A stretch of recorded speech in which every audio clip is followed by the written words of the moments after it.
When working towards your APC in the early stages, it can often feel overwhelming when trying to figure out how the process works and where you should be focusing your efforts each month. So during this tutorial, we're going to explain what the APC process involves and break this down into a step-by-step process that you can follow to really add some structure to your APC. The step-by-step plan we'll discuss is going to assume that we're aiming to pass the APC within 2 years, but please note that everybody's APC journey is personal to them. So there is no one exact timeline that suits everybody. So the purpose of this video is really to explain how the APC process works and to break this down into manageable activities that you can look to complete each month. For example, in month 1, we'll walk through how to go about setting up your APC diary, populating your summary of experience, finalising your case study, right the way through to sitting your final assessment interview. So if you are feeling overwhelmed or just wondering what the APC process involves, I really hope you find this video useful. Now, if it's the case that you have less than 10 years industry experience and are undertaking your APC via structured training or via preliminary review, I really think you'll find this video useful, as we'll touch on each of the activities that are involved and break this down into a step-by-step process you can follow. Before we go into the month-by-month detail, let's start with a high-level overview of what the APC process involves and explain the key outputs and documentation that you need to produce. And as we've mentioned, this structure really applies if you have less than 10 years experience and are undertaking your APC via structured training or via preliminary review. The first main activity involved includes producing your summary of experience. This is a report on how you have achieved each of the competencies, and the summary will include 4,000 words on how you have achieved the core competencies that are specific to your discipline. For example, those on the quantity surveying pathway will have 5 core competencies and 2 optional competencies in areas such as design economics, procurement and tendering, and contract practice. The report will also include 1,500 words on how you have achieved each of the mandatory competencies. There are 11 mandatory competencies in total that apply to all disciplines, such as client care, communication, and health and safety. You also need to produce a 3,000-word case study report on a project you have undertaken. This should be a project where you have been heavily involved and where you've encountered some key issues. You should be able to explain how you went about trying to resolve these issues, the options you considered, with the outcomes, including a reflective analysis of your own performance. As part of your APC, you will also need to produce a record of the CPD you have undertaken. If your period of structured training is over 12 months, then 48 hours of CPD are required. However, if this is over 24 months, then 96 hours are needed. Your diary should record the activities you are undertaking each day and which of the core competencies you are achieving.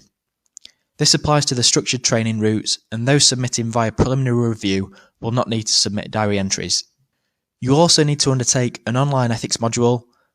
And finally, the APC culminates in the final assessment interview, lasting 1 hour and includes a 10-minute presentation of your case study, followed by questioning on how you have personally demonstrated your competence. Note here that the majority of the questioning is based on your own summary of experience and is personal to you stage. And when helping candidates with their APC over the last few years, I really try to recommend that they break the APC down into manageable activities they can complete each month. There is no one timeline that applies to everybody, but for the purposes of this video, we're going to assume that we're aiming to pass the APC within 2 years. The step-by-step process we'll discuss is all about trying to ensure that the majority of your documentation is completed within 18 months. So during this time, we're going to focus on completing the summary of experience and case study whilst maintaining our diary and CPD log. This will then mean that for the last 6 months, you have more time to focus on revision, Q&A practice, and practicing your presentation in readiness for the final assessment interview. We'll now quickly take a look at the APC Diary and Summary of Experience template to explain how to go about populating these. To get started, you can use the link in the description below, which includes a free Summary of Experience template, diary and CPD log, along with some worked examples of how to complete the documentation involved. So this is really everything you need to get started with your APC. There is also a step-by-step guide you can use as a checklist to work through your APC each month and break down the APC into manageable activities. For the summary of experience, this can be populated using the examples listed in the pathway guide that are specific to your discipline. We can see here for accounting principles and procedures, the pathway guide on the right-hand side in the purple boxes lists out balance sheets, profit and loss, and cash flow forecasts as examples of level 1 knowledge that you can refer to. The candidate in this case has done a really good job populating their summary of experience here, as they have stated that they have gained exposure to these items and it's a direct match with what the candidate guide is asking for. For the diary log, your entries need to record your day-to-day experience and which competency you are recording against. For example, on the QS pathway, if we had produced a cost plan, this would be allocated against the design economics and cost planning competency. The time recorded is either in half or full days. We also need to record the correct level. For example, level 1 is knowledge-based, level 2 is practical experience, and level 3 is where you've provided your advice. We can reference the client and a brief description of the activity that's been carried out, and you only need to record experience in your diary against your core competencies. After this has been carried out for a number of months, we can then use the information generated to track our competencies and address any shortfalls in experience. For example, this candidate is lacking experience in quantification and costing, and they should discuss with their counsellor and supervisor how they can gain more exposure to this competency. For the CPD log, our entries need to record the type of CPD that's been undertaken, for example, whether this is a training course, private study, or on-the-job training. We also need to record the number of hours of the activity, whether this was formal or informal, and finally, we can make reference to the learning outcomes that have been achieved. Within the diary and CPD log, there is also a full to-do list which you can use to work through your APC each month, along with some worked examples of how to complete the documentation. This is all contained within a single document to save time and energy of having to find and update multiple documents. During the second month, I'd recommend continuing to populate your diary entries and CPD entries. Personally, I updated these at the end of each week every Friday for around 15 minutes or so, whilst the experience was still fresh in my mind. And speaking from experience, I really didn't find this part of the APC too onerous, but the key is to keep on top of your diary entries regularly each week. So be sure to set yourself a weekly reminder where you can spend around 15 minutes or so keeping these up to date. There is a diary template available in the link below with some pre-populated entries to provide an example of how to complete this. Also continue to populate your summary of experience, focusing on the level 1 entries. And remember, the level 1 entries explain your knowledge and awareness of the competency area. Again, there are some pre-populated entries in the link below that demonstrate how to populate these. Try to undertake background reading of relevant level 1 knowledge. The guidance notes contained on the RICS website that are specific to your discipline are really good for this. You can find these by simply doing a search for RICS guidance notes on Google and reading the ones that are specific to your discipline. Finally, also try to ensure that your supervisor meeting is scheduled in the diary for next month. During the third month, I'd recommend continuing to populate your diary entries and CPD entries. And I would also look to continue populating your summary of experience, really trying to focus on level 1. At this stage, if you can think of some level 2 entries, it's also really good if you can to start populating these also. Remember, the level 2 entries are experience-based, so you need to provide examples of how you personally have gained practical experience that relates to that competency area. Again, try to keep up with your background reading at level 1, even if this is just for 1 or 2 hours each month, or by watching some Q&A or CPD videos. This will really stand you in good stead for later down the line when revising for your final assessment interview. During your supervisor meeting, as a rough agenda, you should be checking the following items. You should review your diary entries to ensure you don't have any shortfalls in one particular competency. Aim to have a broad range of experience across all competencies, but remember you only need to record experience against the core competencies, as the mandatory competencies are already deemed to be carried out automatically in your day-to-day experience. If you have identified any shortfalls within your experience, try to come up with a plan with your supervisor about how these can be addressed. At this stage, I would aim to have around 25% of the level 1 competencies populated and try to make sure that these are grammatically sound and checked thoroughly against the candidate guides. So you may have already guessed by now, but for months 4 and 5, you should continue populating your diary entries and CPD entries. Stay on top of your background reading and keep on populating your summary of experience at level 1 and level 2 where possible. Again, double check that your supervisor and counsellor meeting is scheduled for month 6, and bear in mind that during month 6, you should aim to have around 50% of your level 1 entries populated. Again, double check that these are grammatically sound and well written, and be sure to check them against the competency guides and try to circulate them to your supervisor and counsellor in readiness for the meeting at month 6, with a view to them being signed off. During month 6, I would recommend staying on top of your diary, CPD, and summary of experience entries in addition to your background reading. When populating your summary of experience, again focus on the level 1 entries in addition to some entries at level 2. During your supervisor and counsellor meeting this month, I would highly recommend actioning the following items. You should review your diary entries to ensure you don't have any shortfalls in one particular competency. Again, aim to have a broad range of experience across all competencies. And if you have identified any shortfalls, try to come up with a plan with your supervisor and counsellor about how these can be addressed. Ideally, you should have circulated your summary of experience previously with around 50% of level 1 competencies populated. Review these with your supervisor and counsellor in some detail and request these can be signed off where possible. If these can be signed off, these can now be copied and uploaded to ARC. For months 7 and 8, you should continue populating your diary entries and CPD entries. Stay on top of your background reading and keep on populating your summary of experience at level 1. And we should now really be trying to focus on populating a good proportion of the level 2 entries. By this stage, as a target, I would aim to have around 25% of your level 2 entries populated. You should now also be trying to populate some of your competencies at level 3 where possible. At month 9, I would really recommend again staying on top of your diary, CPD and summary of experience entries in addition to your background reading. When populating your summary of experience, try to do this with a real focus on completing the level 1 and level 2 entries. During your supervisor meeting, I would highly recommend actioning the following items.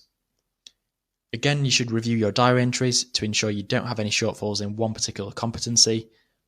Aim to have a broad range of experience. If there are any shortfalls, try to plan how these will be addressed with your supervisor. Ideally, you should have circulated your summary of experience previously, and you should review this against the competency guides with your supervisor, and again ensure this is grammatically sound. At this stage, it's a good target to have around 75% of level 1 competencies populated and around 50% of level 2 competencies populated also. During months 10 and 11, we'll now note that this is quite a bit busier than some of the other months, and from experience, the workload may start to pick up here slightly as we begin to think about some of our case study ideas.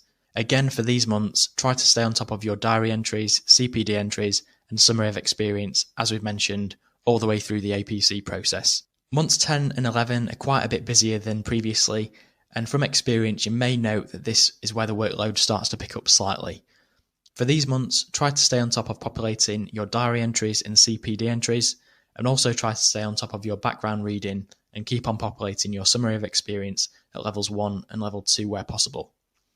At this stage, we need to bear in mind that by month 12, all of the level 1 competencies should be complete and signed off, with around 75% of the level 2 competencies complete and signed off also.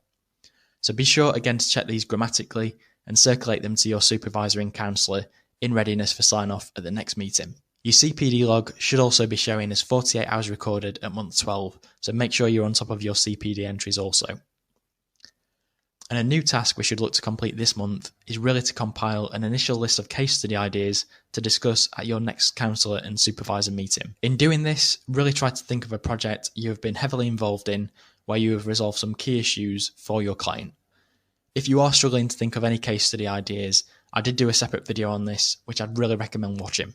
At month 12, we are now halfway through the timeline that we've set out, but always remember that the APC is personal to you, and if you are behind or ahead in any aspect of this timeline, that is absolutely fine, as everybody's APC journey is personal to them. And the purpose of this video is to really explain how the APC process works and to try and set some realistic targets in order to add some structure to your own APC and really try and break it down into manageable activities. At month 12, all of your summary of experience entries for level 1 will hopefully be complete, and these should be circulated to your supervisor and counsellor in readiness for sign-off at this month's meeting. During the month, again focus on populating the summary of experience entries at levels 2 and levels 3. During your supervisor and counsellor meeting, I would highly recommend actioning the following. All competencies at level 1 should now be signed off, with around 75% of level 2 competencies signed off during the meeting also. If these can be signed off, these can now be uploaded to ARC. Your CPD log should show as 48 hours achieved. You should also look to discuss your list of case study ideas and really try to shortlist these down to 2 or 3 projects with the help of your supervisor and counsellor. Again, this should be kept to a project where you are heavily involved and where you have resolved around 2 or 3 key issues for your client. So during month 13, we should continue populating our diary entries, CPD entries, and summary of experience, with a shift in focus now on completing the competencies at levels 2 and levels 3. We should also be sure to continue our background reading at level 1 where possible, and by this point, all level 1 entries within your summary of experience are hopefully now complete. As a continuation of last month, we should also look to review and refine our case study with a view to shortlisting this down to one project that you can commit to as your final case study project. I'd highly recommend that this is done with input from your supervisor and counsellor, and remember this needs to be a project where you've been heavily involved and where you have resolved around 2 or 3 key issues for your client. It should be focused on your discipline and really allow you to showcase as many of your core competencies as possible. Again, if you are struggling for case study ideas or with the write-up in general, I'd really recommend watching this other video. So join in month 14, as we've done all the way through the APC, and hopefully you are very well practiced in doing this by now, we should continue populating your diary, CPD and summary of experience. During this month, try to have a real conscious effort on completing all of your level 2 entries and look to continue your background reading at level 1 where possible. Again, this does not have to be for hours and hours. You may choose to read some Modus magazine articles, read some of the RRCS practice notes, or undertake some private study. So try to keep this going if you can.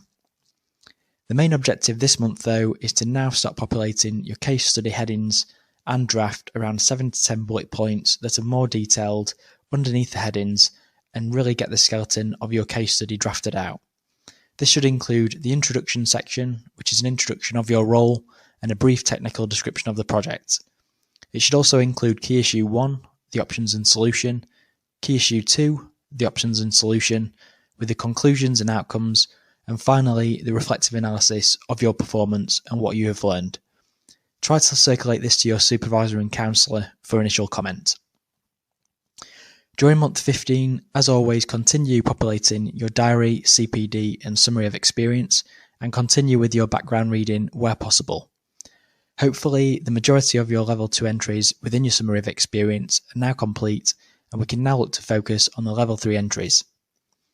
Within your supervisor meeting, you should also aim to review the following items. You should look to undertake a high-level review of your case study main headings and draft content. Make sure that these are on the correct lines, and ask your supervisor whether they require a restructure. It's much better to ensure that this is correct now than have to undertake a full rewrite later down the line, and request that your supervisor and counsellor provide any comments or proposed amendments on your case study headings. Within the meeting, we should also aim to review the level 3 entries and aim to have around 50% of these populated at this point. Within months 16 and 17, the activities should stay fairly continuous, and again we should look to continue the diary, CPD and summary of experience entries. In readiness for the supervisor and counsellor meeting at month 18, try to use these 2 months as your time to finalise the majority of any remaining level 3 entries, with a view to them being signed off. You should also use this time to finalise your case study, so really try to add your main content under each of the headings and make sure that these are grammatically sound with good use of graphics and photos. We should also make sure that the report is professionally formatted. Note the importance here of not exceeding the 3,000 word count, as the RRCS can reserve the right to cancel your interview if this is exceeded, so be really sure to double check this. At month 18, we are now in the final month of focusing on the completion of your documentation, so during this month try to make every effort to finalise your summary of experience entries at level 3. In addition to this, we should also really look to finalise the write-up of the case study in advance of the supervisor and counsellor meeting. In the supervisor and counsellor meeting, I would highly recommend signing off the remaining competencies within the summary of experience where possible. Also undertake an in-depth review of your proposed final case study and ask for any proposed amendments and be sure to incorporate these. You should also ask them to undertake a thorough review of your summary of experience and case study and prepare a list of potential interview final assessment questions using the keywords referenced within your summary of experience and case study. At month 19, we're now entering the part of the APC where the majority of your documentation is hopefully complete. And during the next 6 months, we're now going to shift our focus onto preparing for the final assessment interview. So during month 19, I'd highly recommend trying to focus on completing any remaining parts of your summary of experience at levels 1, 2 and 3 and getting these signed off where possible. Your case study will hopefully be largely complete, and again, we should focus on trying to get this finalised where possible. Doing this now will allow more time to revise and prepare for the final assessment, so try to use this as the last month to finalise your documentation. Get this reviewed by your supervisor and counsellor, and get the summary of experience uploaded to ARC. Now is also a great time to complete the RICS online ethics module so that this is taken care of. You should also double check your CPD and diary entries to make sure you have obtained the required number of days and hours and have no shortfalls in any particular competency. Recording these can continue where needed, but this will not be discussed in the next few months of this video, as you're hopefully in the habit of this by now, and during this section of the plan, we should really look to focus on the final assessment preparation. During month 20, I'd highly recommend printing out a copy of your case study and submission documents and reviewing this with a view to picking out any keywords. Try to think about these keywords and generate any potential questions you can think of and plan how you will answer these. Be sure to compile a list of potential questions and answers and start to structure your background reading and revision around this documentation. Ask your supervisor and counsellor and any colleagues to review your summary of experience and case study with a view to them generating potential questions also. Also be sure to base a good proportion of your reading around the hugely important RICS ethics, rules of conduct and professional standards. At month 21, and for this month again, we should continue our revision based around your documentation and the list of keywords you have generated. Make sure you incorporate some Q&A practice within your revision and try to undertake this with a study group, friend or family member, and try to practice verbally how you will address the questions. Now also try to schedule 2 or 3 mock interviews for next month where you can replicate the scenario of being in a final assessment interview. Try to do this with a panel of 3 colleagues where possible. If you are struggling to arrange this, there are a number of companies out there who do offer mock interview services, and these are really worth attending. These can be found by doing a simple Google search for RICS APC mock interview. At month 22, the steps that we've outlined in month 21, such as Q&A practice, practicing your presentation, should really continue. You should also look to attend 2 or 3 mock interviews to really fine-tune your interview technique. I did do a separate video focused around interview technique and how to use the correct terminology for addressing different questions depending on whether they're being asked at level 1, 2 or 3, which I'd highly recommend watching. As a high-level overview, try to ensure that your answers are not hypothetical. You must talk in the past tense about the experience that you have actually gained, in particular when answering the level 2 and level 3 questions. For month 23, try to focus on any feedback you've been given from your mock interviews. Focus on any weak areas that were highlighted, and really hone in on these and look to try and improve them. I'd highly recommend scheduling your mock interviews for around 6 weeks before your final assessment, as this will allow you sufficient time to correct any weak areas. At month 24, which is the final month of this plan, this is the month prior to the final assessment, so continue practicing your presentation and Q&A revision. Again, this should be geared around your case study and documentation. Remember to focus on the feedback you've been given during your mock interviews and keep working on any weak areas right up until the final assessment. Remember that a good proportion of revision should be geared around the RICS ethics, rules of conduct and professional standards. Make sure you know these areas inside out, as any failure to answer these questions correctly will result in a referral. And by this point, you are hopefully in a good position to attend the final assessment mock interview. That brings us towards the end of this step-by-step guide when working towards your APC. Again, this video only aims to give some structure to your APC and break this down into manageable activities. But if your timeline is different to this and does take longer than 24 months, remember that this is absolutely fine, as everybody's APC journey is personal to them.